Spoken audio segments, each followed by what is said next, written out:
So এটা হচ্ছে আপনাদের সিলেবাস, এটা শেয়ার করে দিব। তো আমরা প্রথম যে ক্লাস এখানে যেটা লেখা আছে HTML CSS JavaScript Python Zango এগুলা কি সেগুলো সম্পর্কে একটু কথাবার্তা বলার বিষয়, এবং আপনারা একটু বিগিনার টাইপেরই হয়তো বলছিলেন অনেকেই গতকালকে। তো রিলেট করার চেষ্টা করেন। ব্রাউজারে গেলাম, ইন্টারনেট তো আছে, এটা তো বলার কিছু নাই। গিয়ে আমি এখানে লিখলাম প্রথম আলো। প্রথম আলো, তাহলে দেখেন এই প্রথম আলো যে লিখলাম এইটাই হচ্ছে ডোমেইন। এই যে প্রথম আলো .com এইটাই হচ্ছে ডোমেইন। ডোমেইন মানে হচ্ছে কোন একটা ওয়েবসাইটের নাম। প্রথম আলো .com, wikipedia.org, facebook.com, google.com, youtube.com, এই প্রত্যেকটা হচ্ছে, এগুলোকে বলা হয় ডোমেইন। সহজ করে বলতে গেলে এগুলোকে বলা হয় ওয়েবসাইটের অ্যাড্রেস। তো আমি ব্রাউজারে এসে যখন কোনো ডোমেইন লিখে সার্চ করছি, সার্চ করার পরে যেখানে যাচ্ছি এটাই কিন্তু একটা ওয়েবসাইট। তার মানে যে প্রথম আলো .com এটাই কিন্তু একটা ওয়েবসাইট। আবার আমি যদি youtube.com এ যাই সেটাও একটা ওয়েবসাইট। আমি যদি কি বলে যে facebook.com এ যাই সেটাও একটা ওয়েবসাইট। ওকে, তো আমাদের কাজ হবে এই ডিফারেন্ট ওয়েবসাইট তৈরি করার প্রসেসগুলো জানা। এখন আপনাদের মধ্যে অনেক ওয়েবসাইট দেখতেছি, সেটা যে কোনো ওয়েবসাইট হতে পারে। এখানে দেখেন আমরা কি দেখতে পাচ্ছি, লোগো। এখানে আমরা দেখতে পাচ্ছি টেক্সট, এগুলো টেক্সট, সবই টেক্সট। এখানে আমরা দেখতে পাচ্ছি ইমেজ। এরপর এই ওয়েবসাইটটাতে বাটন সরাসরি দেয়া নাই, বাট একটু ঘুরিয়ে পেঁচিয়ে দেয়া আছে। সো আমি আরেকটা ওয়েবসাইটে যাই, লেটস আমি গ্রামীণ ফোনের ওয়েবসাইটে গেলাম। তো গ্রামীণ ফোনের ওয়েবসাইটে গেলে দেখেন এই যে বাটন দেয়া আছে, এই যে লোগো দেয়া আছে, এই যে টেক্সট দেয়া আছে, এই যে ইমেজ দেয়া আছে। তো এই যে একটা ওয়েবসাইটে এই যা কিছু আমরা দেখতে পাচ্ছি, একটা ওয়েবসাইটে আসার পরে আমরা যা কিছু দেখতে পাই সেটাকে বলা হয় একটা ওয়েবসাইটের কন্টেন্ট। একটা ওয়েবসাইটে ভিজিট করার পরে আমরা যা কিছু দেখতে পাই সেটাকে বলা হয় একটা ওয়েবসাইটের কন্টেন্ট। তার মানে এই ওয়েবসাইটের কন্টেন্ট কি? এই ওয়েবসাইটে আমরা যা যা দেখতে পাচ্ছি সেটাই হচ্ছে এই ওয়েবসাইটের কন্টেন্ট। ঠিক আছে? তো এই যে ওয়েবসাইটের কন্টেন্ট, এই যে লোগো, এই যে টেক্সট, এই যে বাটন, এই যে হেডিং, এই যে শাকিব খান, তো এই যে যা যা আমরা দেখতে পাচ্ছি এই সবই হচ্ছে একটা ওয়েবসাইটের কন্টেন্ট। এবং এই কন্টেন্টগুলা ওয়েবসাইটে দেখানোর জন্য যেই ল্যাঙ্গুয়েজটা লাগে সেই ল্যাঙ্গুয়েজটাই হচ্ছে এইচটিএমএল। ঠিক আছে?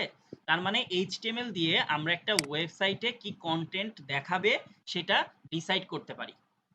ক্লিয়ার? কোনো কোশ্চেন আছে আপনাদের? আচ্ছা, তারপরে আমরা এই কোর্সে শিখব সিএসএস। এখন সিএসএস বিষয়টা কি? দেখেন এই বাটনটার একটা কালার দেয়া আছে, যে ব্লু কালার, রাইট? দেখেন এখানকার এই টেক্সটের কালারটা দেখেন, ধরেন আমি যদি এখানে বলি, তাহলে এই যে এই টেক্সটটা দেখতে যেমন, আপনি যদি প্রথম আলোতে আসেন, এসে যদি এখানকার ধরেন আপনি বলতে পারেন যে ভাই এটা তো বাংলা লেখা, এইটা বলেন। তো এই যে এই ইংলিশ টেক্সট যেরকম দেয়া আছে আর এই ইংলিশ টেক্সট যেরকম দেয়া একরকম না, একরকম না। আবার দেখেন এই ইমেজ কিন্তু ছোট, তাই না? আর আমি যদি এই ইমেজের সাথে চিন্তা করি এই ইমেজটা কিন্তু অনেক বড়। আবার দেখেন এই টেক্সটের কালারটা কিন্তু ব্ল্যাক, আবার এই টেক্সটের কালারটা দেখেন একটু গ্রে কালার টাইপের। এই যে কোথায় দেখলাম, এই যে এই টেক্সটের কালার কিন্তু গ্রে টাইপের, আবার এই ইমেজগুলো কিন্তু ছোট ছোট। তো একটা ওয়েবসাইটে ডিজাইন করার জন্য যে ল্যাঙ্গুয়েজটা লাগে সেই ল্যাঙ্গুয়েজটা হচ্ছে সিএসএস। ওকে, তার মানে এইচটিএমএল দিয়ে আমি একটা ওয়েবসাইটের কন্টেন্টগুলো আনতে পারবো, আর সিএসএস দিয়ে আমি ওয়েবসাইটের যে কন্টেন্টগুলো আনলাম সেগুলোর ডিজাইন করতে পারবো, সেগুলোর কালার চেঞ্জ করতে পারবো, ইমেজ হলে ইমেজের সাইজ ছোট বড় করতে পারবো, লেখা হলে লেখার ফন্ট সাইজ বড় ছোট করতে পারবো, বাটন হলে বাটনের ব্যাকগ্রাউন্ড কালার দিতে পারবো। ঠিক আছে? সো এগুলাকে বলা হয় সিএসএস। আচ্ছা, তাই তার মানে আমরা একটু মোটামুটি, আমরা কিন্তু আজকে এইচটিএমএল শিখে শেষ করে ফেলতেছি না। আমি কিন্তু আজকেই সিএসএস শিখে শেষ করে ফেলতেছি না, আমি জাস্ট আইডিয়া দিতেছি যে এইচটিএমএল কি, সিএসএস কি, এটা কেন লাগে। এরপরে আমরা চলে আসি হচ্ছে জাভাস্ক্রিপ্টে, যে জাভাস্ক্রিপ্ট বিষয়টা আসলে কি। আমরা এই যে ওয়েবসাইটটাতে আসলাম, যখন আমি প্রথম আলো .com লিখে সার্চ করলাম, তখন এই ক্রোম ব্রাউজারটা আমাদেরকে এই ওয়েবসাইটটা দেখাচ্ছে। এইটা কিভাবে দেখাচ্ছে? এই ক্রোম ব্রাউজারে একটা ইঞ্জিন দেয়া আছে, যে ইঞ্জিনটাকে বলা হয় V8 ইঞ্জিন। ঠিক আছে? এই ইঞ্জিনটার মাধ্যমেই এই ওয়েবসাইটটা এই ব্রাউজারে লোড হচ্ছে এবং দেখাচ্ছে। তো এই যে ইঞ্জিনের মাধ্যমে ওয়েবসাইটটা ব্রাউজারে লোড হলো এবং দেখালো, এই প্রসেসটাকে বলা হয় রেন্ডারিং। ঠিক আছে? তার মানে আমরা কোনো ওয়েবসাইট যখন ব্রাউজার রেন্ডার করে তখন আসলে V8 ইঞ্জিনের মাধ্যমে রেন্ডার করে। এখন প্রত্যেকটা ব্রাউজারে জাভাস্ক্রিপ্ট থাকে। জাভাস্ক্রিপ্ট যদি ব্রাউজারে না থাকতো তাহলে আমরা কোনো ওয়েবসাইট দেখতে পাইতাম না। এক কথায় জাভাস্ক্রিপ্ট যদি না থাকতো তাহলে পৃথিবীতে ইন্টারনেটে আমি কোনো ওয়েবসাইট দেখতে পাইতাম না। মোটামুটি ইন্টারনেটটা অকেজো বললেই চলে, কারণ আমরা ইন্টারনেটে গিয়ে কিন্তু এই সব জিনিসপাতি দেখি, ব্রাউজারে গিয়ে বিভিন্ন ওয়েবসাইটেই কিন্তু যাই বিভিন্ন কাজের জন্য, রাইট? তার মানে হচ্ছে জাভাস্ক্রিপ্ট হচ্ছে এমন এক ধরনের ল্যাঙ্গুয়েজ, যে ল্যাঙ্গুয়েজ যদি তৈরি না হতো তাহলে আসলে মোটামুটি বলা যায় ইন্টারনেটটা আসলে অকেজো হয়ে থাকতো, কারণ আমরা ব্রাউজারে গিয়ে কোনো ওয়েবসাইট দেখতে পেতাম না। আচ্ছা, তার মানে প্রথম যে জিনিসটা সেটা হচ্ছে জাভাস্ক্রিপ্ট হচ্ছে এক ধরনের প্রোগ্রামিং ল্যাঙ্গুয়েজ। আর জাভাস্ক্রিপ্টের মোটামুটি কাজ কি, ওয়েবসাইটে কাজ কি, দেখেন আমরা যদি এখানে আসি, এখানে এসে যখন আমি এই যে উপরে দেখেন এই যে তিনটা টান দেয়া আছে, এটাকে নন টেকি পার্সন বলবে তিনটা টান, বাট আমরা যেহেতু ডেভেলপার আমরা বলবো এই আইকনটার নাম। আচ্ছা, আপনাকে যদি জিজ্ঞেস করি এইটার নাম কি বলেন তো আপনারা, এটার নাম কি এটার? এটার সার্চ বার। Search bar. আচ্ছা, আর আর কার কোনো আইডিয়া? ম্যাগনিফিকেশন, বুঝি নাই। Magnify icon, magnify icon. Magnify icon. আচ্ছা, সার্চ আইকন, রাইট? সহজ করে যদি বলি সার্চ আইকন বা ম্যাগনিফাই আইকন, তার মানে এইটাও নিশ্চয়ই একটা আইকন, তাই না? তো এই আইকনটাকে বলা হয় হ্যামবার্গার আইকন, রাইট? যেহেতু এটা বার্গারের মতো দেখতে, সো এই জন্য এটাকে বলা হচ্ছে হ্যামবার্গার আইকন। আমি যদি এখানে ক্লিক করি দেখেন একটা কিছু চলে আসলো, আবার যদি আমি এখানে ক্লিক করি দেখেন এটা কিন্তু চলে গেল, রাইট? তার মানে এই যে ক্লিক করলে একটা কিছু আসলো, ক্লিক করলে একটা কিছু চলে গেল। আবার এই ওয়েবসাইটটাই গ্রামীণ ফোনের ওয়েবসাইটটাতে যদি দেখি দেখেন এখানে ক্লিক করলে একটা স্লাইড হচ্ছে, তাই না? মানে চেঞ্জ হচ্ছে, একটা জিনিস যদি একটু সময় পর পর চেঞ্জ হয় সেটাকে বলা হয় স্লাইডার। এটা একটা স্লাইডার বা এটাকে অনেকে কারোজেলও বলে। তো এই যে ক্লিক করলে জিনিসগুলো চেঞ্জ হচ্ছে, এই ফাংশনালিটিস গুলা আপনার ওয়েবসাইটে অ্যাড করার জন্য যেই প্রোগ্রামিং ল্যাঙ্গুয়েজটা লাগে সেই ল্যাঙ্গুয়েজ ওয়েবসাইটের ডোমেইনটা লিখে সার্চ করি, করলে আমরা যা কিছু দেখতে পাচ্ছি, এই যে আমরা যা কিছু দেখতে পাচ্ছি এটাকে বলা হয় এই ওয়েবসাইটের ফ্রন্ট এন্ড, সামনের পার্ট। এবং যারা এই মানে যারা ওয়েবসাইটের ফ্রন্ট এন্ড পার্ট গুলো তৈরি করে তাদেরকে বলা হয় ফ্রন্ট এন্ড ডেভেলপার। একটা ওয়েবসাইটের ফ্রন্ট এন্ড তৈরি করার জন্য যে ল্যাঙ্গুয়েজগুলো লাগে সেগুলো হচ্ছে এইচটিএমএল, সিএসএস, জাভাস্ক্রিপ্ট, ঠিক আছে? সো এই তিনটা ল্যাঙ্গুয়েজ দিয়ে একটা ওয়েবসাইটের ফ্রন্ট এন্ড তৈরি করা হয়। এরপরে আসি ওয়েবসাইটের আরেকটা পার্ট যেটা হচ্ছে ব্যাক এন্ড। তো আমি যদি গ্রামীণ ফোনের ওয়েবসাইটটাতে যাই দেখেন এখানে একটা চ্যাট করার অপশনস পাচ্ছি, যে দেখেন এখানে ক্লিক করলে যে চ্যাট করার একটা অপশনস পাচ্ছি। অথবা আমি দেখেন যে কন্ট্যাক্ট আস, এখানে যদি আমি যাই কন্ট্যাক্ট আসের এখানে গেলে দেখেন তাদের সাথে কন্ট্যাক্ট করার জন্য আমি একটা ফর্ম পাচ্ছি, রাইট?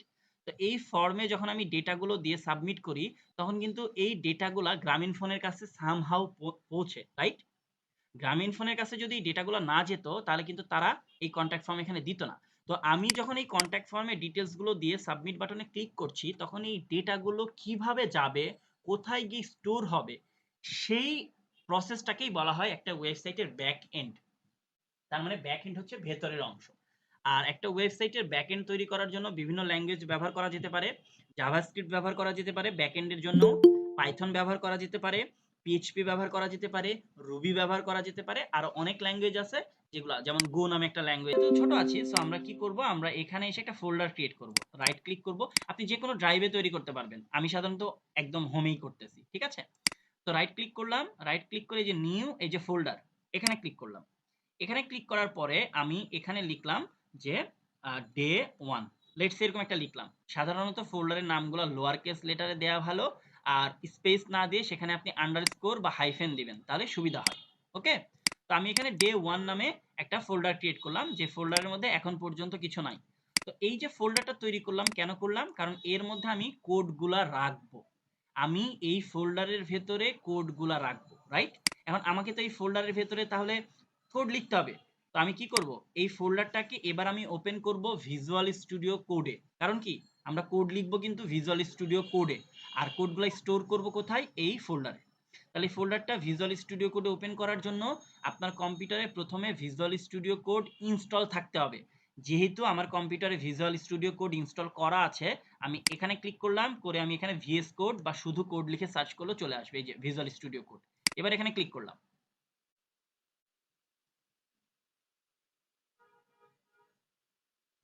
ওকে, তো আপনার কম্পিউটারে অন্য কোনো কোড যদি আপনি কখনো ওপেন করে রাখেন সেগুলো আসতে পারে, অথবা কোনো একটা ওয়েলকাম মেসেজ আপনাকে দেখাইতে পারে, যেরকম বিভিন্ন মেসেজও দেখাইতে পারে। আমি মোটামুটি ধরেন এগুলোকে কেটে দিই, এগুলো আমার মানে অন্য কোড আর কি। আচ্ছা, এরকম থাক, এটাকে কেটে দিই। আচ্ছা, কি বলতেছে, ডু ইউ ওয়ান্ট টু, আচ্ছা সেভ তো করলাম, সমস্যা কি, ক্লিক ডোন্ট সেভ, আচ্ছা ঠিক আছে, কোনো প্রবলেম নাই। তো আপনাদের এখানে একটা ওয়েলকাম মেসেজ টাইপের কিছু একটা দেখাবে, সো এটা আপনারা ক্রস করে দিতে পারেন, না চাইলে নাই।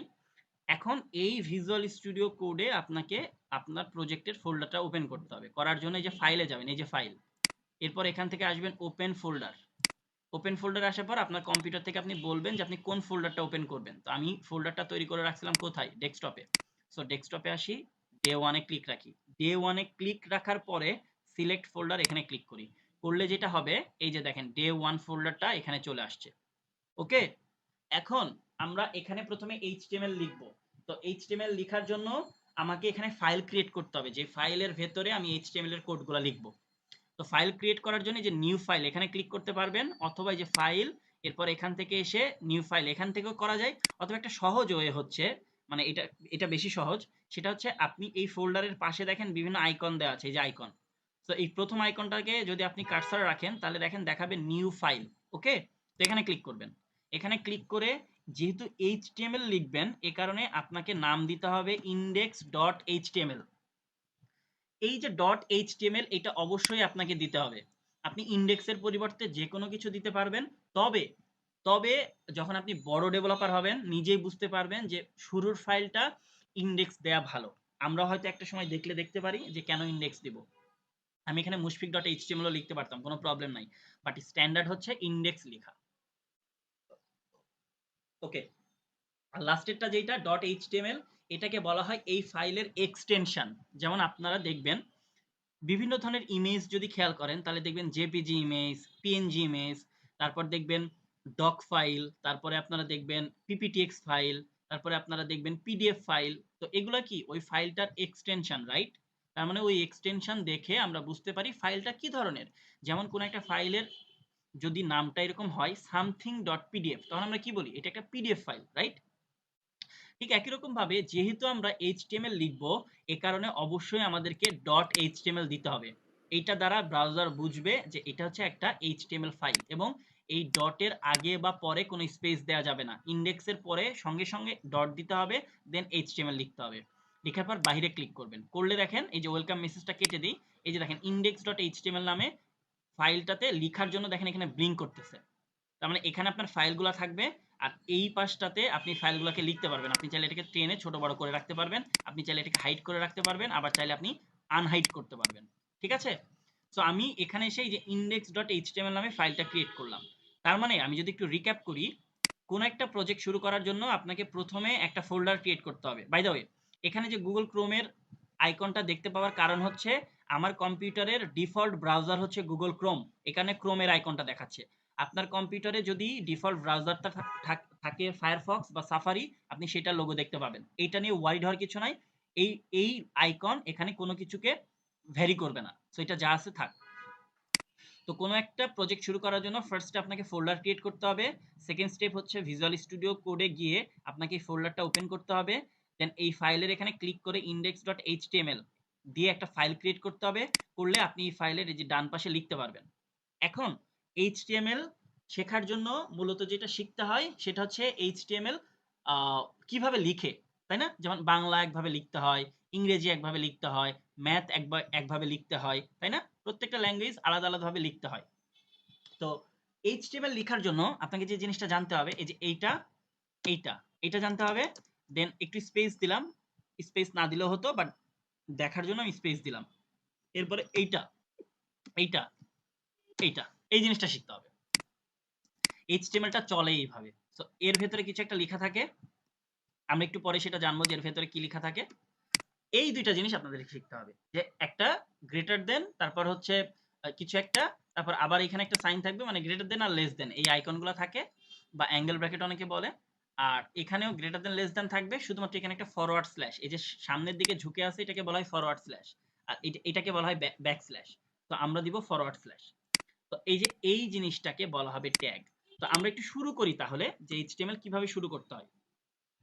তো বিভিন্ন প্রোগ্রামিং ল্যাঙ্গুয়েজেরই ভার্সন থাকে, যেমন আপনি যে মোবাইল ফোনটা ব্যবহার করেন সেটার যেমন ভার্সন থাকে, ঠিক একই রকম ভাবে কি বলে যে প্রোগ্রামিং ল্যাঙ্গুয়েজের ভার্সন থাকে। তো এইচটিএমএল এর আপডেটেড ভার্সনটা হচ্ছে HTML5। ওকে, তো আপনি শুরুতে যেটা করবেন অ্যাঙ্গেল ব্র্যাকেট দিবেন, এরপরে একটা এক্সক্লামেশন সাইন দিবেন। আপনার কিবোর্ডে কিন্তু এগুলো দেয়া আছে, দেখবেন ওই যে নাম্বার 1 যেখানে লেখা আছে নাম্বার 1 শাকিব খান, ওখানে দেখবেন ওই শাকিব খানের মাথার উপরে দেখবেন ওই এক্সক্লামেশন সাইন দেয়া আছে। ওকে, তো আপনি এরপরে এখানে লিখবেন হচ্ছে ডক টাইপ, বড় হাতে লিখবেন, ছোট হাতে লিখলে এখানে কোনো প্রবলেম নাই।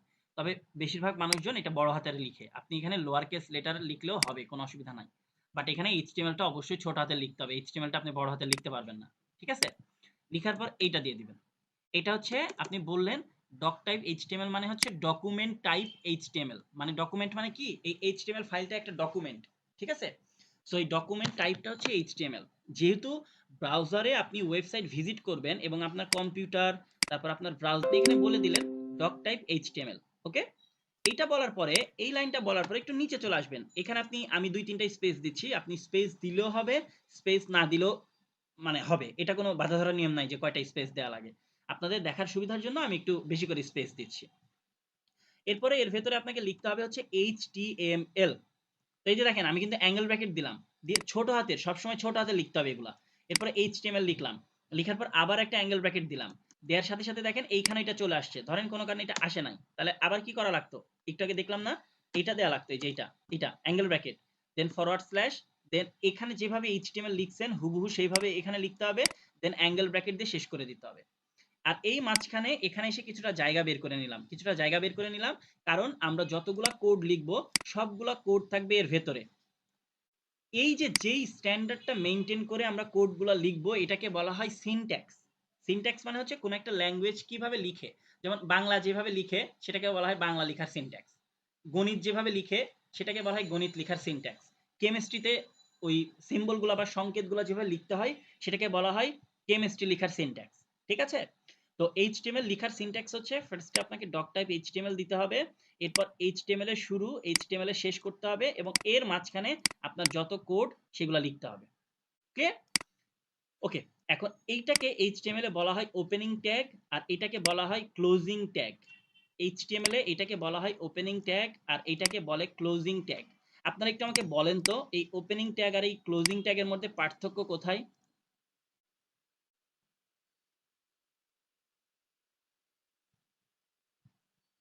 শুনতে পাচ্ছেন আমাকে? জি ভাইয়া। বলেন।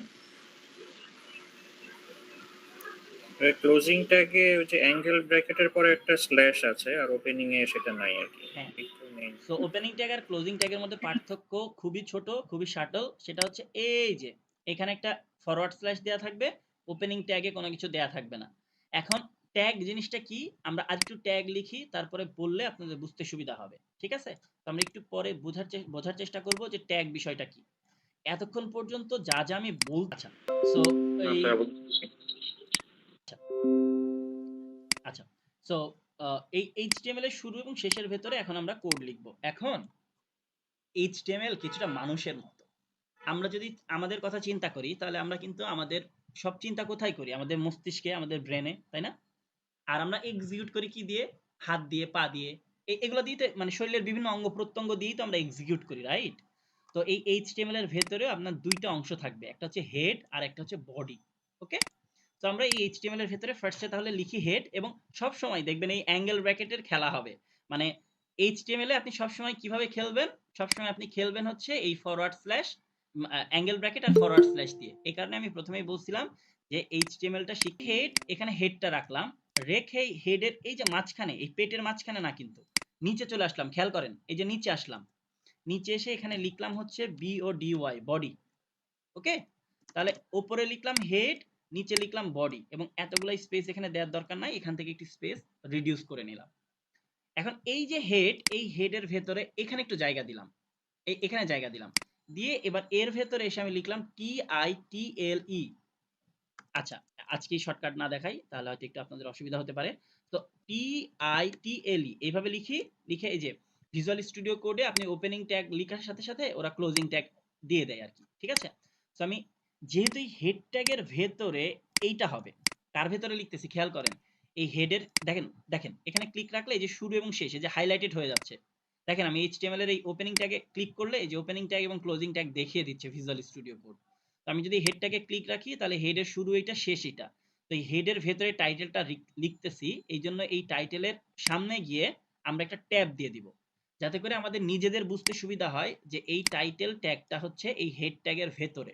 ওকে, আচ্ছা, এবার এই টাইটেলের ভেতরে আমরা লিখলাম যে ওয়েলকাম, ওয়েলকাম টু আচ্ছা এত বড় লিখলে হয়তো ব্রাউজারে ওইভাবে ঠিক মতো দেখা যাবে না, তো আমরা এখানে লিখলাম লেটস এ পাইথন, লেটস এ আমরা এই টাইটেলের ভেতরে লিখলাম পাইথন। এখন এই যে কোডগুলো লিখতেছি এই কোডগুলোকে সেভ করতে হয়। তো সেভ করার জন্য এই যে ফাইলে যাবেন, ফাইলে যাওয়ার পরে এখান থেকে এসে যে সেভ এটাতে ক্লিক করবেন, করলে আপনার কোড সেভ হয়ে যাবে।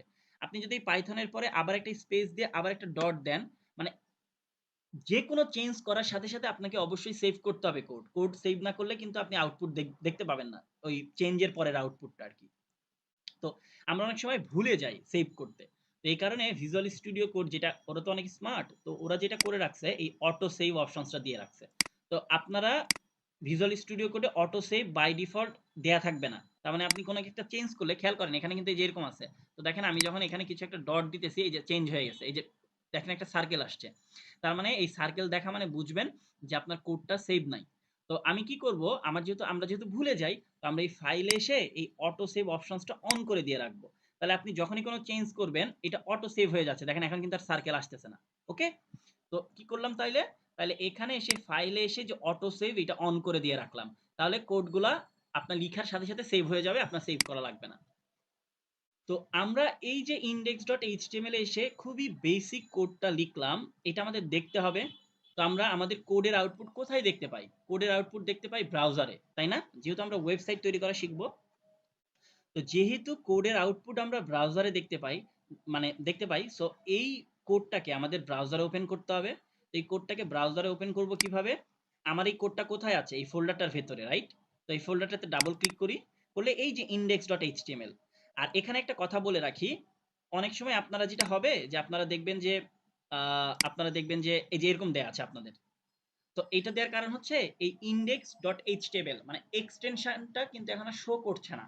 এটা শো না করার কারণ হচ্ছে আপনি ফোল্ডারটার ভেতরে যাবেন, এই যে ফোল্ডারটার ভেতরে যাবেন, ফোল্ডারটার ভেতরে গিয়ে যে ভিউতে আসবেন, এই যে ভিউ, এই ভিউতে আসার পরে আপনি এখান থেকে এসে যে ফাইল নেম এক্সটেনশন এটা দেখেন আনচেক করা আছে, আপনি এখানে এসে ক্লিক করবেন, ক্লিক করলে এই যে দেখেন এখন কিন্তু এই শুধুমাত্র এইটা না, আপনার কম্পিউটারে মানে যত ফাইল টাইল আছে সবগুলোর এক্সটেনশন শো করবে।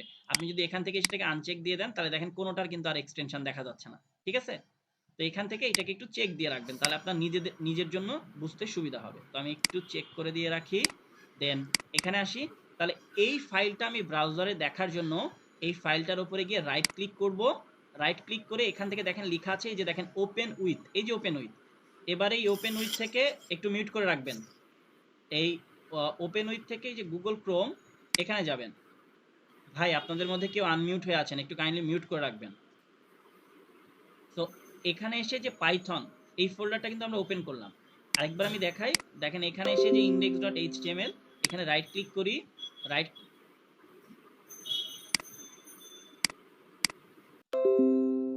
এখানে এসে index.html এটাতে রাইট ক্লিক করি, রাইট ক্লিক করে এখান থেকে যে ওপেন উইথ গুগল ক্রোম আমরা এই ব্রাউজার দিয়ে ওপেন করব। তো এই ব্রাউজার দিয়ে যখন ওপেন করলাম আমার কোড, এখানে কিন্তু কিছু আসে নাই, খুব ভালো কথা, বাট এখানে একটা কাহিনী ঘটে গেছে কিন্তু দেখেন, এখানে কিন্তু আমি পাইথন দেখতে পাচ্ছি, রাইট। আমি যদি এইখানে এসে ধরেন পাইথনের পরিবর্তে লিখে দিলাম html, এই টাইটেল ট্যাগের শুরু এবং শেষের পেটের মাঝখানে আমি লিখলাম html, লেখার পর কোড যেহেতু আমার অটো সেভ দেওয়া আছে, সো সেভ হয়ে গেছে। এবার আমি এই ব্রাউজারে এসে ইদার এখান থেকে রিলোড করব, অথবা কিবোর্ডে গিয়ে কন্ট্রোল যে বাটনটা দেওয়া আছে কন্ট্রোল বাটনের উপর আঙুল রেখে আর প্রেস করবেন, ঠিক আছে, রিলোডের জন্য আর, তাহলে কন্ট্রোল আর এইটা দিলে হয়ে যায়, অথবা এখানে ক্লিক করবেন, করলে দেখেন এই যে html চলে আসছে। তো এখানে টাইটেলে যেটা লেখা আছে, এইখানে যেটা লেখা আছে, এইখানে যেটা লেখা আছে, আমরা এই টাইটেলে এখন থেকে সেটা লিখতে পারবো। জি ভাইয়া। জি ভাই। ওকে, জি ঠিক, স্যার।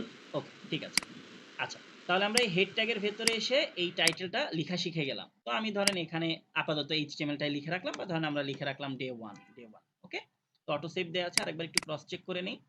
সো এই যে ডে 1, ফাইন। আচ্ছা, আর ডে এর ডিটা একটু বড় হাতে দেই, তাহলে হয়তো ভালো দেখাবে। Day 1, okay great. এখন এই যে এখানে দেখেন একটা বর্ডার দেওয়া আছে, এই যে এটাকে বর্ডার, তো এইখান থেকে এই যে এই পর্যন্ত আমরা দেখতে পাচ্ছি, তাই না, এই বর্ডারের নিচে থেকেই তো আমরা ওয়েবসাইট দেখতে পাই, তাই না। সো দেখেন আমি যদি এখানেও আসি, যে বর্ডারের নিচে থেকে কিন্তু আমরা এটা দেখতে পাচ্ছি, তো আমরাও চাই এই বর্ডারের নিচে থেকে কিছু একটা দেখতে পেতে। সবার শুরুতে আমাদের যেটা লাগবে, সবার শুরুতে যেটা আমাদের লাগবে এইচটিএমএল শিখতে আপনার খুব বেশি দিন লাগবে না, কারণ এইচটিএমএল এ অল্প কিছু জিনিস জানতে হয়। তো আমরা কি দেখব, প্রথমে দেখব যে আমাদের কিভাবে হেডিং নিতে হয়। তো এই যে মাই অফার্স, এটা কিন্তু একটা হেডিং। কিভাবে বুঝতে পারতেছি এটা হেডিং? কারণ এটা দেখেন বিশাল বড় এবং এটার নিচে একটা ডিটেলস লেখা আছে ছোট্ট করে, তো এই জন্য এটাকে বলা হয় হেডিং। আমরা যখন রচনা লিখছি বা এসে লিখছি, ওইখানে একটু চিন্তা করেন যে আপনি রচনা যখন শুরু করতেন, শীতের সকাল, শীতের সকালটা একটু বড় করে লিখতেন, লিখে আবার আপনার কাছে যদি কালারিং পেইন্ট থাকতো তাহলে সেটা দিয়ে আবার বিভিন্ন ধরনের মানে নিচে বর্ডার টর্ডার দিতেন আর কি, একটু ডিজাইন করতেন। তো এইখানেও তাই, এটা হচ্ছে আপনার শীতের সকাল, এটা হচ্ছে সেই টাইটেলটা। ঠিক আছে? তো এই এইচটিএমএল এ হেডিং তৈরি করার জন্য মানে 6টা ট্যাগ আছে। ঠিক আছে? তো আমরা একটা একটা করে দেখি। তো প্রথমে যেটা দেখব, এই হেডের ভেতরে আমাদের আর কিছু লিখবো না, আমরা এবার চলে আসবি বডির ভেতরে। এই বডির ভেতরে আমরা যা যা লিখবো সেগুলোই আমরা এই বর্ডারের নিচে দেখতে পাবো। সো বর্ডারের নিচে যেহেতু দেখবো, এখানে আমাদের লিখতে হবে বডির ভেতরে। জাস্ট আমি কিন্তু এটা মনে রাখার জন্য বলতেছি যে বর্ডারের নিচে লিখবো বডির ভেতরে দেখার জন্য। ঠিক আছে? একটু এভাবে রিলেট করে পড়লে হয়তো বুঝতে সুবিধা হয়। আচ্ছা, তো এবার তাহলে এই যে বডির ভেতরে চলে আসি। এই বডির ভেতরে আমি একটু জায়গা দিয়ে দিলাম, আর এখানে হেডের ভেতরে এত জায়গা দেওয়ার দরকার নাই, এখানেও দেওয়ার দরকার নাই এত জায়গা, এইভাবে রাখলাম। আর আমি চাইলে এটাকে আবার এইভাবে একটু কলাপস করে রাখতে পারি, আবার এটাকে এক্সপ্যান্ড করতে পারি। তো ধরেন আমি প্রথম দিন একটু এক্সপ্যান্ড করে রাখলাম। এবার এই বডির ভেতরে এসে যেহেতু আমরা হেডিং নিব, এই কারণে এখানে আমরা লিখবো হচ্ছে H1। কারণ কি, হেডিং শুরু হয় কি লেটার দিয়ে? H দিয়ে। এই কারণে আমরা লিখবো H1। H1 এর শুরু শেষ, এর ভেতরে ধরেন আমি লিখে রাখলাম 1। ঠিক আছে? অটো সেভ দেয়া আছে। এবার এখানে আসি, এখানে যাই, রিফ্রেশ করি, এই যে 1 চলে আসছে। ঠিক আছে? এবার আমরা লিখবো, আমি কি বললাম একটু আগে যে হেডিং লেখার জন্য বা হেডিংকে 6 ভাবে লেখা যায়, রাইট? সো এবার আমি লিখলাম 2, তারপরে ধরেন আমি লিখলাম 3, H3 লিখলাম, লিখে আমি লিখলাম হচ্ছে 3। তারপরে আমি লিখলাম H4 ট্যাগ নিলাম, H4 ট্যাগ নিলাম, নিয়ে আমি লিখলাম এর ভেতরে 4। এরপরে আমি H5 ট্যাগ নিলাম, নিয়ে এর ভেতরে আমি লিখলাম 5। এরপরে আমি এখানে এসে H6 ট্যাগ নিলাম, নিয়ে আমি এর ভেতরে লিখলাম হচ্ছে 6। ওকে? এবং একটু দেখেন, আমি ধরেন এই 6 এর আগে অনেকগুলো জায়গা দিয়ে রাখলাম, এটা একটা কারণ আছে। ধরেন আমি এখানে অনেকগুলো জায়গা দিয়ে রাখলাম। এবার আমি ব্রাউজারে যাই, ব্রাউজারে গিয়ে একটু রিফ্রেশ করি। দেখেন 1 2 দেন এই যে 3 4 5 6। এবং মজার ব্যাপার দেখেন, 6 এর শুরুতে কিন্তু আমরা অনেকগুলো স্পেস দিয়ে রাখছিলাম এই যে এখানে, তাই না? বাট আপনার ব্রাউজার কিন্তু এটা ইগনোর করছে। তার মানে আপনি এখান থেকে যতই এভাবে স্পেস দেন, কোনো কাজ হবে না কিন্তু। এই জন্যই আমরা চাইলে এখানে যতগুলো স্পেস দেওয়ার চাইলে দিতে পারি, না চাইলে নাও দিতে পারি, কারণ এখানে স্পেস দেওয়াতে ব্রাউজারে কিছুই আসবে যাবে না। আমাদের যদি আসলে এরকম স্পেস, অনেকগুলো স্পেস দেওয়ার প্রয়োজন হয়, সেটা আমরা সিএসএস বা স্টাইল দিয়ে তখন দিব। যাই হোক, এখান থেকে যদি আমরা দেখি তাহলে দেখেন আমরা এই 1 থেকে শুরু করে 6 পর্যন্ত হেডিং পাচ্ছি। পার্থক্য কি বলেন তো আপনারা? ভাইয়া ফন্ট সাইজে উপরেরটা বেশি ইম্পর্টেন্ট, তারপর সেকেন্ড, তারপর থার্ড, কিন্তু ওর শেষেগুলো মনে হয় এখানে যেটা সেটা হচ্ছে H1 টা বড়, দেন আমরা যত নিচের দিকে যাব তত ছোট হতে থাকবে, যেমন H6 হচ্ছে সবচেয়ে ছোট। তো আমরা যদি এখানে দেখি, এই ওয়েবসাইটে যদি দেখি, এই ওয়েবসাইটে মনে হয় সবগুলা হেডিং এর ফন্ট সাইজ একই রকম। বাট আমরা বিভিন্ন ওয়েবসাইটে, এই ওয়েবসাইটে মোটামুটি যত হেডিং দেয়া আছে সবগুলা হেডিং এর মোটামুটি ফন্ট সাইজ একই রকম। বাট আমরা কাজ করতে করতে দেখবো, বিভিন্ন ওয়েবসাইটে দেখবো যে এক একটা হেডিং এর ফন্ট এক এক রকম, মানে ফন্ট সাইজ। তো আমরাও ওই ওয়েবসাইট যখন তৈরি করব তখন আমরা নিজেরাই, প্রথম দিনেই তো নিশ্চয়ই আপনি বুঝতে পারবেন না, আপনি যখন ছোট ছিলেন তখন আপনি 2 দুগুণ 4 এইটাই অনেক সময় বলতে পারতেন না, তাই না? তো এটা কিন্তু আস্তে আস্তে এখন আপনি বুঝে গেছেন। তো ঠিক একই রকম ভাবে আপনি যখন কয়েকটা ওয়েবসাইট তৈরি করবেন তখন আপনি নিজেই বুঝতে পারবেন যে কোনটা আপনি H1 দিয়ে হেডিং দিবেন আর কোনটা আপনি H5 দিয়ে হেডিং দিবেন। এখন এখানে অনেকেই আছেন হয়তো যারা সিএসএস জানেন, তো তারা বলতে পারেন যে ভাইয়া আমি তো H6 ট্যাগের ভেতরে এটা ছোট আসতেছে, বাট এটা তো আমি সিএসএস দিয়ে এই ফন্ট সাইজ বড় করে দিতে পারি, তাইলে তো আমার H1 হয়ে যাবে, তাইলে তো আপনি বুঝবেন না যে কোনটা H1 আর কোনটা H6। এটা অবশ্যই আপনার সাথে আমি এগ্রি করি যে আমি এটা বুঝবো না ফন্ট সাইজ বাড়িয়ে দিলে যে এটা H1 আর এটা H6 ছিল নাকি H1 ছিল, সেটা ঠিক। ব্রাউজার কিন্তু বুঝবে। ঠিক আছে? সো ব্রাউজার যেহেতু বুঝবে, এবং ব্রাউজারের ক্রাইটেরিয়া হচ্ছে আপনার যখন যেরকম হেডিং লাগবে তখন সেই রকম দেয়ার। কারণ এটা যদি প্রয়োজন না হতো তাহলে যারা এইচটিএমএল তৈরি করছে তারা তো এতগুলো ট্যাগ তৈরি করতো না, তাই না? তারা একটা ট্যাগই তৈরি করতে রাখতো যে H1। তো নিশ্চয়ই এগুলোর প্রয়োজনীয়তা আছে, এই কারণে এগুলো তৈরি করে রাখছে। ওকে? এবং আমরা জাস্ট আমি বলে রাখতেছি, সেটা হচ্ছে যে আমাদের ওয়েবসাইট শুধু তৈরি করলে হয় না, ওয়েবসাইটের এসইও করতে হয় যাতে করে ওয়েবসাইটটা প্রথম দিকে আসে গুগলে। তো এই এসইওটা করার সময় আপনি স্ট্যান্ডার্ডগুলো মেনটেন করে করতেছেন কিনা সেটা অবশ্যই একটা ফ্যাক্টর হিসেবে কাজ করে। তো এই কারণে এই ট্যাগগুলো জানা উচিত। ওকে, গ্রেট। সো H1 জানলাম, এরপরে আমরা একটু প্যারাগ্রাফ সম্পর্কে জানি। তো প্যারাগ্রাফ টেক্সট কোনটা? প্যারাগ্রাফ হচ্ছে এখানে কি বড় করে কোনো কিছু লেখা আছে? আচ্ছা, এই সাইটে খুব বড় করে কোনো কিছু লেখা নাই। তো আমরা একটা কাজ করি, আমরা একটু প্রথম আলোর কাছে চলে যাই, কারণ সেখানে যেহেতু অনেক নিউজ, তো ওইখানে আমরা অনেকগুলা ইয়ে পাবো। তো এইখানে যদি আমরা আসি, তাহলে দেখেন, এখানে যদি আমরা আসি তাহলে ধরেন এইখানে আসি, আসলে এইটা হচ্ছে কি হেডিং, রাইট? আর আমি যদি একটু নিচের দিকে আসি তাহলে এগুলা কি? এগুলো হচ্ছে প্যারাগ্রাফ। তো আমরা বাংলাও কপি করে পেস্ট করে দিলে হতো, কোনো অসুবিধা নাই। বাট আমরা যেহেতু একটু ইংলিশে করার চেষ্টা করতেছি ওয়েবসাইটটা, সো আমরা একটু ডেইলি স্টারে চলে যাই। ওকে ওকে, তাহলে এখান থেকে এসে ধরেন আমরা এটাতে যাই। সো এটাতে যাই, গেলে এটা কিন্তু হেডিং, তাই না? এটা তো আমরা বুঝতেই পারতেছি যে হেডিং। তারপরে এই যে প্যারাগ্রাফ, এই যে প্যারাগ্রাফ, তো আমি ধরেন এই যে ডোনাল্ড ট্রাম্প, এখান থেকে যে এতটুকুন প্যারাগ্রাফ লেটসে কপি করে নিলাম। কপি করে নিয়ে যেহেতু প্যারাগ্রাফ, তাহলে আপনারা এবার বলেন তো এই ট্যাগটা শুরু হবে কি দিয়ে? পি দিয়ে ভাইয়া। পি দিয়ে। তো আমরা এখানে পি নিলাম, পি এর ওপেনিং ট্যাগ, ক্লোজিং ট্যাগ, তার ভেতরে এসে এটা কন্ট্রোল ভি দিয়ে পেস্ট করে দিলাম লেখাগুলা। তো এই লেখাগুলা এখানে চলে আসছে, এই যে চলে আসছে।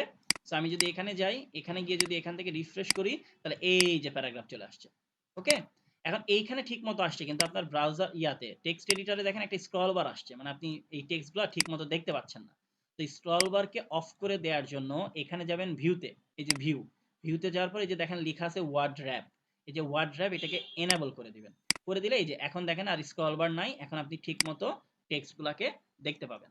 ওকে, এই কি বলে যে ভিজুয়াল স্টুডিও কোডে আর কি। তো এই যে টেক্সটগুলো ঠিকমতো দেখা গেল, আর এখানে আসলে এখানে তো ঠিকমতো আছে। তার মানে আমরা হেডিং নেওয়ার জন্য কি ট্যাগ ব্যবহার করতে হয় সেটা শিখে ফেলছি, প্যারাগ্রাফ নেওয়ার জন্য কি ট্যাগ ব্যবহার করতে হয় সেটা শিখে ফেলছি। এবং একটা কোশ্চেন এখানে মানে একটা কনফিউশন দূর করি।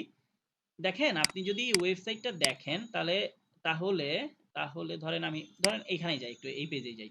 তাহলে দেখেন, এইটা হেডিং, এইটা হেডিং, এইটা প্যারাগ্রাফ, এইটা প্যারাগ্রাফ, এইটা প্যারাগ্রাফ, এইটা হেডিং, এইটা হেডিং। তার মানে কি?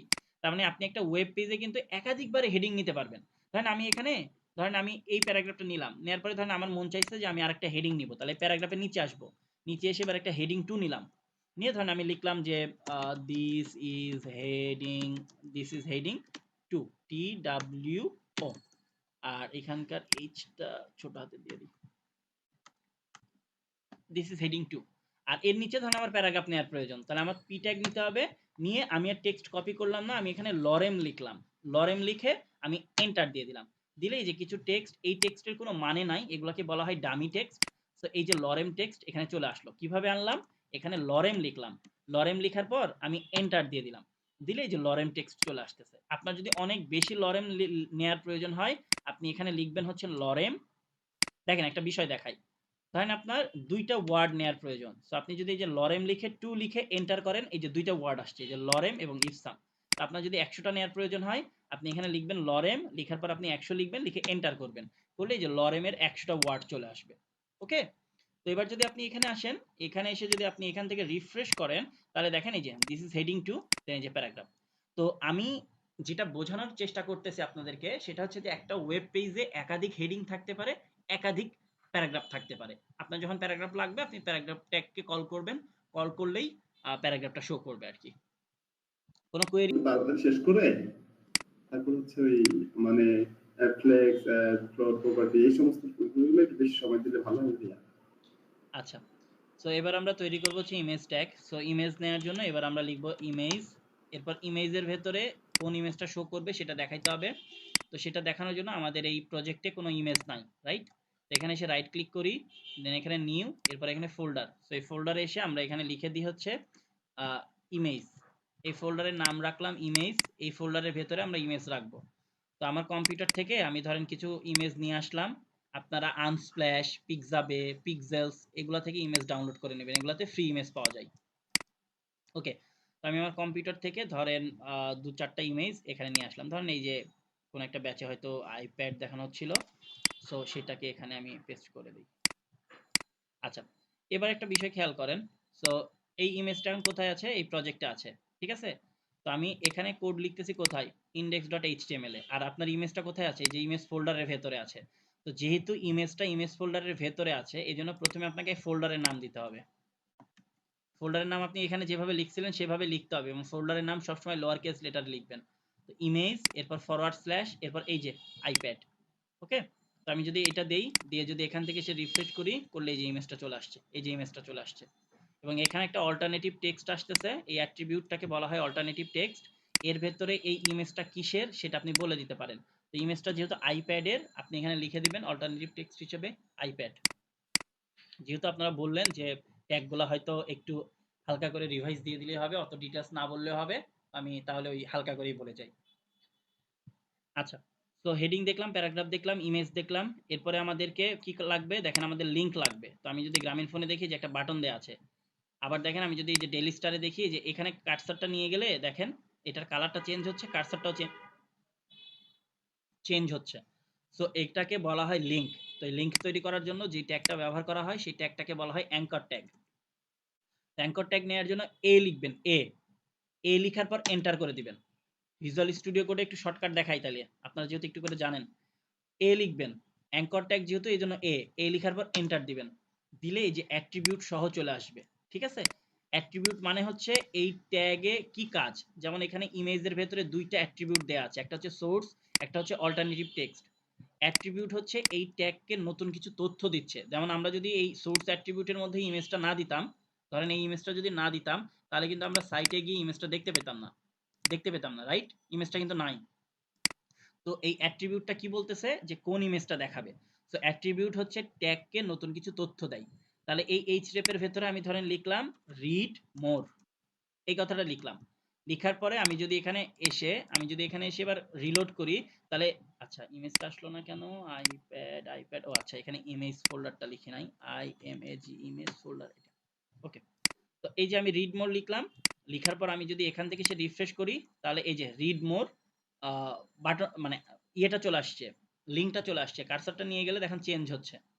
এখন এই রিড মোরে ক্লিক করলে কোথায় যাবে সেটা বলার জন্য আমি ধরেন গ্রামীণ ফোনে যাবে লেটসে, তাহলে আমি কি করব, এই href এর ভেতরে, যে href এর ভেতরে এই লিঙ্কটা দিয়ে দিব।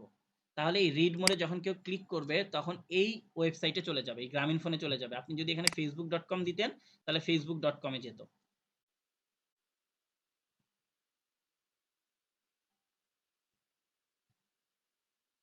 ওকে, সো এখানে যাই, এখানে যাওয়ার পরে তাহলে আমি যদি এখানে গিয়ে রিফ্রেশ করি, করলে এবার যদি আমি যে রিড মোরে ক্লিক করি, যে দেখেন গ্রামীণ ফোনে চলে যাচ্ছে, এই যে গ্রামীণ ফোনে চলে গেল। ওকে, আচ্ছা, এরপরে আর একটা ট্যাগ দেখাবো, তাহলে মোটামুটি HTML এ যা যা লাগে সেগুলো দেখা হবে। কারণ কি আমি যদি এই যে ডেইলি স্টারে এসে আপনাদেরকে বলে বলে দেখাই, এই যে ইমেজ নেওয়ার জন্য যে ট্যাগ দেখার প্রয়োজন শিখে ফেলছি, লিখা নেওয়ার জন্য যে ট্যাগ, হেডিং নেওয়ার জন্য যে ট্যাগ শেখার প্রয়োজন শিখে ফেলছি, প্যারাগ্রাফের জন্য যে ট্যাগ লেখার প্রয়োজন শিখে ফেলছি, ইমেজ নেওয়ার জন্য যা প্রয়োজন শিখে ফেলছি। এখন শুধু লিস্ট তৈরি করার জন্য যে ট্যাগ সেটা শিখবো। তারপরে যদি আপনারা নিজেরাও এই ডেইলি স্টার ওয়েবসাইটটা দেখেন, আপনারা বুঝে ফেলবেন যে যা যা ট্যাগ দেওয়া আছে এই 4-5টা ট্যাগই সবচেয়ে বেশি ব্যবহার করা হচ্ছে একটা ওয়েবসাইটে, ঠিক আছে। তো এবার লিস্ট তৈরি করব। লিস্ট আমরা যেটা শিখবো, অনেক ধরনের লিস্ট হয়, unordered list, ordered list, detail list. So আমরা যেটা শিখবো সেটা হচ্ছে আনঅর্ডারড লিস্ট। যেহেতু আনঅর্ডারড লিস্ট, এই জন্য লিখতে হয় ইউ হচ্ছে আনঅর্ডারড আর এল হচ্ছে লিস্ট।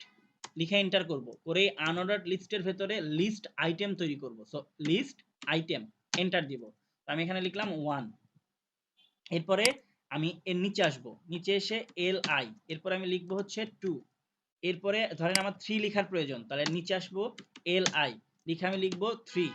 লিখার পর আমি যদি এখানে যাই, গিয়ে যদি এখান থেকে রিফ্রেশ করি, করলে এই যে দেখেন 1 2 3 লিস্ট তৈরি হয়ে গেছে। এখন আমি এগুলোকে ডিজাইন করে এই যে এরকম করে ফেলতে পারবো, এই যে এরকম করে ফেলতে পারবো, ঠিক আছে।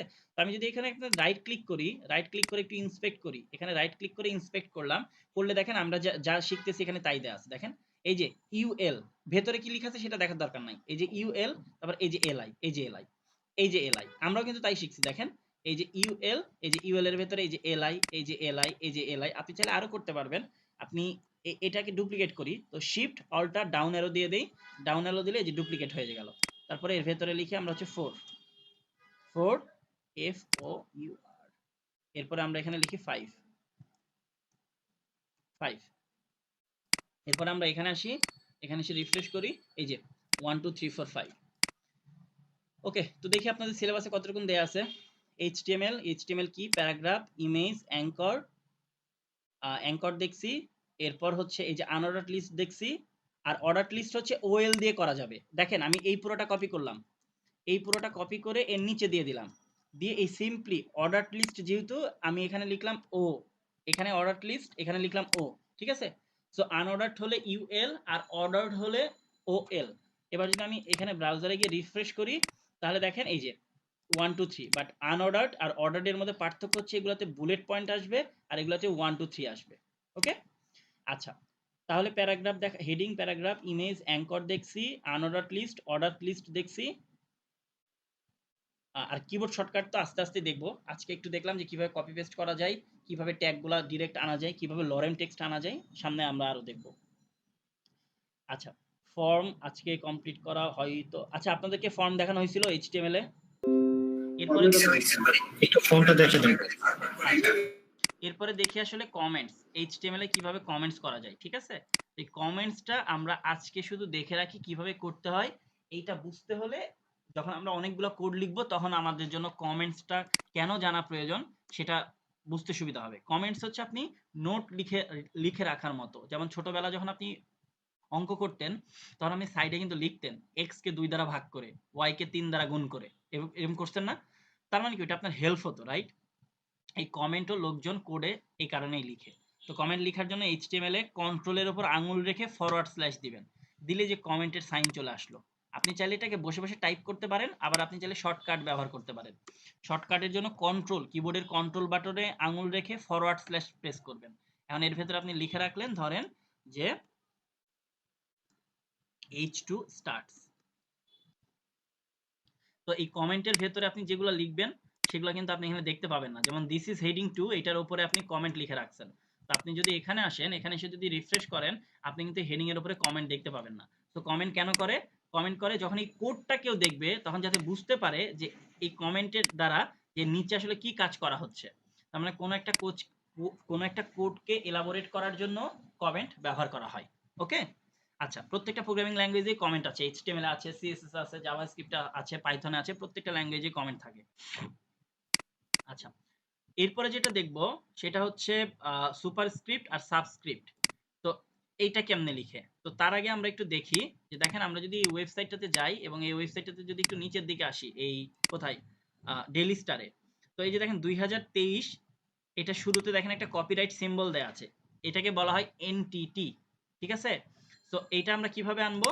তো আমরা ধরেন এই ওএল এর নিচে একটা প্যারাগ্রাফ নিলাম, নিয়ে আমরাও লিখলাম যে কপিরাইট RIGHT কপিরাইট 2023, আর এখানে আমাদের সিম্বলটা আনতে হবে। তো সিম্বলটা আনার জন্য যেটা করতে হয় অ্যাম্পারস্যান্ড দিতে হয়, দেন কপিরাইটের যেহেতু সিম্বল তো কপি লিখতে হয়, এরপর সেমিকোলন দিতে হয়, দিলেই যে কপি সিম্বলটা চলে আসবে। এখন যদি আপনি ব্রাউজারে গিয়ে রিফ্রেশ করেন আপনার ওয়েবসাইটটাকে তাহলে একটু নিচের দিকে দেখেন এই যে কপিরাইটের শুরুতে দেখেন এই যে কপিরাইটের সিম্বল আসছে, সেটাকে বলা হয় এনটিটি। এটা নিয়ে যদি আরো বিস্তারিত জানতে চান W3 Schools নামে একটা ওয়েবসাইট আছে, এখানে যাবেন, গিয়ে আমরা যেহেতু এইচটিএমএল শিখতেছি টিউটোরিয়ালসে এসে লার্ন এইচটিএমএল এখানে যাবেন, এটা জাস্ট রেফারেন্স, ঠিক আছে। এখানে গিয়ে আপনি এনটিটিতে যাবেন, এই যে এনটিটিতে গেলে ওরা বলে দিবে যে কি লিখতে পারবেন। যেমন এই যে কপির জন্য এই যে এইটা লিখলাম, এটাকে আপনি নাম্বার দিয়েও প্রকাশ করতে পারবেন, বাট নাম্বার মনে রাখা টাফ, নাম মনে রাখা সহজ, এই জন্য নর্মালি নাম দিয়ে শিখবো। যদি আপনি রেজিস্টার আইকন নিতে চান অ্যাম্পারস্যান্ড রেজিস্টার সেমিকোলন দিবেন, তাহলে এখানে রেজিস্টার আইকন চলে আসতো।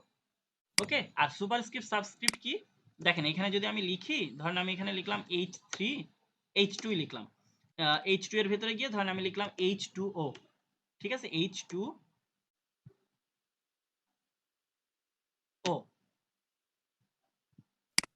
আচ্ছা তো আমি এটা লিখে রিফ্রেশ করলাম, তাহলে এই যে, বাট আমরা তো জানি যে H2 এই 2টা একটু নিচের দিকে আসতে হয়, তাই না?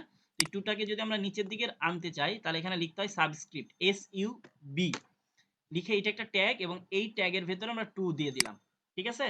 তাহলে দেখেন H এরপরে এই H2 এর ভেতরে আবার একটা ট্যাগ লিখলাম সাব, দেন আমি এখানে এসে যদি রিফ্রেশ করি তাহলে দেখেন এই যে H2টা নিচে আসছে, আর এই যে এখানে যে স্পেস এবং এখানে যে স্পেস সেটা যদি আমরা রিমুভ করতে চাই যে এখান থেকে স্পেস কমাবেন আর এখান থেকে স্পেসটা সরিয়ে নেবেন তাহলে হয়ে যাবে।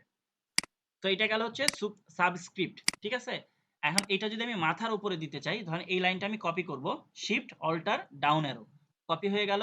এরপর ধরেন লেটস সে এই 2টাকে উপরে দিতে চাই, তাহলে এখানে লিখতে হয় সুপারস্ক্রিপ্ট, তো সুপারস্ক্রিপ্টের জন্য SUP দিতে হয়, দেওয়ার পরে আপনি এখান থেকে রিফ্রেশ করবেন, করলে যে সুপারস্ক্রিপ্টের এই যে এইচ মানে 2টা কিন্তু উপরে চলে যাচ্ছে। তো এটা গেল সাবস্ক্রিপ্ট আর সুপারস্ক্রিপ্ট। এবার আমরা আরেকটা টপিক দেখব, দেখলে আমাদের মোটামুটি আজকের সিলেবাসের টপিক কমপ্লিট হয়ে যাবে। সেটা হচ্ছে ফর্ম। এই যে ফর্ম, এই ফর্ম। তো এইচটিএমএল এ আমরা কিভাবে ফর্ম ক্রিয়েট করতে পারি সেটা এবার আমরা দেখব। তো সেটা করার জন্য ধরেন আমরা কোথায় যাব, ধরেন আমরা এই প্যারাগ্রাফের পরে, ধরেন এই প্যারাগ্রাফের পরে আমি এখানে লিখলাম H3, লিখে আমি লিখলাম যে কন্ট্যাক্ট আস। Contact us. ওকে, তো আমি একটু দেখি যে এখানে কন্ট্যাক্ট আস লেখাটা আসলো কিনা। এই যে কন্ট্যাক্ট আস। তো এর নিচে আমরা ফর্ম তৈরি করবো, যে গ্রামীণ ফোনে একটু আগে ফর্ম দেখলাম না আমরা, এই যে ফর্ম দেখেন, এখানে নাম দেয়া যায়, এখানে মোবাইল নাম্বার, এখানে মেসেজ, এখানে ইমেল অ্যাড্রেস, এখানে সাবমিট বাটন।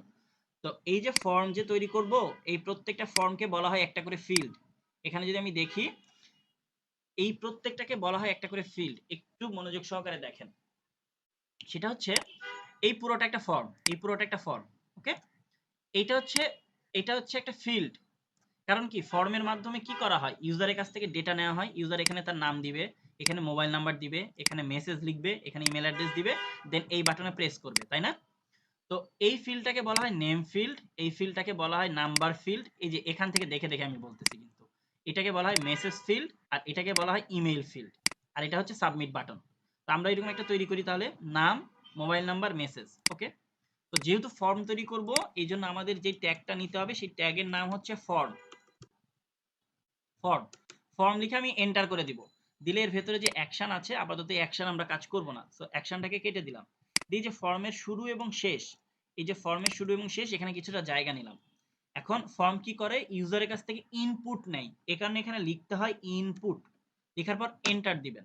দিলে যে টাইপ টেক্সট, টাইপ টেক্সট মানে হচ্ছে আপনি দেখেন ইউজারের কাছ থেকে এখানে নাম নেবেন, তার মানে কি এটা এক ধরনের টেক্সট, ঠিক আছে? এই জন্য এটা টাইপ হচ্ছে টেক্সট। আর এটার উপরে কি লেখা আছে, এটার উপরে পি দিয়ে আমরা দিলাম নেম। কারণ কি, এখানে দেখেন লেখা ছিল নেম, এই যে লেখা ছিল নেম। ওকে, আমরা যদি এখানে দেখি, তাহলে দেখেন এই যে ফর্ম, এই যে নেম, আর এই যে নেম ফিল্ড চলে আসছে। ওকে, এরপরে কি ছিল ওদের, এরপরে ছিল ওদের মোবাইল নাম্বার, মেসেজ। ওকে, তো এবার নিতে হবে মোবাইল নাম্বার। সো আমি এখানে পি নিলাম, নিয়ে আমি নিলাম যে মোবাইল নাম্বার নাম্বার। ওকে, এরপর আবার আমি নিব ইনপুট, নিয়ে এই যে টাইপটাকে চেঞ্জ করে দেবো। এই যে টাইপ, এর আগে আমি যেহেতু নাম নিতেছিলাম, সো আমি টাইপ দিয়ে রাখছিলাম টেক্সট। এবার যেহেতু আমি নাম্বার নিব, মোবাইল নাম্বার নিব, সো আমি এখানে নাম্বার লিখবো অথবা লিখবো টেল, ঠিক আছে, টেলিফোন। সো আমি যদি এখানে আসি, এখানে এসে যদি রিফ্রেশ করি, এই যে নেম, এই যে মোবাইল নাম্বার, এরপরে কি দেওয়া ছিল, এরপরে হচ্ছে বিশাল বড় একটা মেসেজ লিখার অপশনস দেওয়া ছিল, তাই না? তো আমরা ধরেন এই লেখাটা এখান থেকে কপি করে নিই, যে মেসেজ অর কমপ্লেইন। তো আমরা এটা এখানে লিখলাম পি, লিখে এটা লিখলাম। এখন দেখেন, একটু খেয়াল করেন, এখানে এইটগুলার কিন্তু হাইট কম, এটার হাইট কিন্তু বড়, আবার এটাকে একটু বড়ও করা যায়, ঠিক না? তো এটার যেহেতু হাইটটা বড়, এটা আসলে ইনপুট না, এটাকে বলা হয় টেক্সট এরিয়া। অনেকগুলো টেক্সট যেহেতু লিখবে, এই জন্য এটাকে বলা হয় টেক্সট এরিয়া। তো এখানে টেক্সট এরিয়া লিখে এন্টার করলাম, করে এর ভেতরে এই নেম আর আইডি কে কেটে দিলাম, কলাম আর রোটা রাখলাম, আর টেক্সট এরিয়াকে রাখলাম, ঠিক আছে? রাখার পর আমি যদি এখানে আসি, এই যে এই যে নেম, মোবাইল নাম্বার, মেসেজ। আচ্ছা, এরপরে কি, এরপরে হচ্ছে ইমেল অ্যাড্রেস। তো আমি এখানে আসি, এখানে এসে পি, পি এর পর আমি ধরেন এবার লিখলাম ইমেল এবং ইনপুট। যেহেতু ইউজারের কাছ থেকে ইমেইল নিব, তার মানে এখানে ইনপুট টাইপ কি হবে, ইমেইল। একটু রিলেট করার চেষ্টা করেন, যদি নাম নেন তাহলে হবে টেক্সট, মোবাইল নাম্বার নিলে হবে টেল, মেসেজ অনেক বড় লিখতে চাইলে সেটাকে বলা হয় টেক্সট এরিয়া, আর ইমেল নিতে চাইলে সেটাকে বলা হয় ইমেল। এবার যদি আপনাকে আমি জিজ্ঞেস করি, যদি পাসওয়ার্ড নেওয়ার প্রয়োজন হয়, তাহলে টাইপ কি হবে বলেন তো? পাসওয়ার্ড। এই তো বুঝে ফেলছেন। আচ্ছা, এবার এখানে আসি, এবার এখানে এসে রিফ্রেশ করি, করলে যে ইমেল। এখন সবার শেষে আমাদের কি দিতে হবে, একটা বাটন দিতে হবে যেখানে লেখা থাকবে সাবমিট, রাইট? তো আমরা এখানে এসে যে ইনপুটের পরে এখানে আবার লিখবো ইনপুট, আবার লিখবো ইনপুট, আর টাইপটা কি দিব, সাবমিট। টাইপটা হবে সাবমিট। আর এখানে যে লেখাটা আমরা দেখাইতে চাই সাবমিট, সেটার জন্য আমরা এখানে স্পেস দিব, দিয়ে আমরা এখানে লিখবো ভ্যালু সাবমিট। সাবমিট। তো আমরা যদি এখানে আসি, এখানে এসে যদি এখান থেকে রিফ্রেশ করি, করলে এই যে দেখেন, এই যে সাবমিট চলে আসছে, এই যে সাবমিট। আর আপনি যদি সাবমিটের পরিবর্তে সেন্ড দেখাইতে চান, তাহলে আপনি এখানে লিখে দিবেন সেন্ড। সেন্ড লিখে আপনি এখানে আসেন, এসে রিফ্রেশ করেন, করলে যে সেন্ড চলে আসছে। সো আমরা চাইলে এইভাবে HTML দিয়ে ফর্ম তৈরি করতে পারি আর CSS দিয়ে আমরা এটাকে ডিজাইন করতে পারি। ক্লিয়ার? কোনো কোশ্চেন আছে? না ভাইয়া। না স্যার। অ্যাপ্রুভাল ইউজ করা যায়। এখানে লিখবেন, এখানে পি এর পরিবর্তে লিখবেন লেভেল। এই যে এখানে লিখবেন লেভেল, এখানে পি এর পরিবর্তে লিখবেন লেভেল, তাহলেই তো হয়ে যায়। অনেকে হচ্ছে এই যে ইনপুট ইয়ার মধ্যে লেখে, মানে হচ্ছে ওই সিএসএস আইডি সিএসএস দিয়ে লেভেল কিভাবে জানবেন? দেখেন এখানে যদি আমরা লিখি তাহলে এই যে ওই প্যারাগ্রাফ যে কাজ করতো লেভেলও সে কাজ করে। সো লেভেলের ভেতরে নেম লিখে দিছি, এই যে পাশাপাশি চলে আসছে, এই যে নেম এবং এটা চলে আসছে। ওকে, এখন আরেকটা জিনিস দেখাই, ধরেন এখানে লেভেল না দিয়ে ধরেন এখানে প্যারাগ্রাফ থাকলো, এখানে প্যারাগ্রাফ থাকলো। এখন এই যে ইনপুট ফিল্ডগুলো, অনেক সময় দেখবেন এই ইনপুট ফিল্ডগুলোর ভেতরেও কথাবার্তা লেখা থাকে বাই ডিফল্ট হিন্ট দেওয়ার জন্য। তো আমি এখানে ধরেন এই নেমের ভেতরে এসে স্পেস দিলাম, দিয়ে আমি লিখলাম হচ্ছে প্লেস হোল্ডার। প্লেস হোল্ডার লিখে আমি এখানে বললাম যে এন্টার ইয়োর ইমেইল। তাহলে যেটা হবে, এখানে আসেন, এখানে এসে রিফ্রেশ করেন, করলে যে দেখেন এন্টার ইয়োর ইমেইল কথাটা চলে আসতেছে। যখন আপনি এখানে টাইপ করা শুরু করবেন তখন কিন্তু এটা চলে যাবে, যখন কিছু থাকবে না তখন বাই ডিফল্ট এটা দেখাবে। তো ইনপুট ফিল্ডের মধ্যে যদি এরকম লেখা দেখাইতে চান তাহলে সেটাকে দিতে হবে প্লেস হোল্ডার দিয়ে।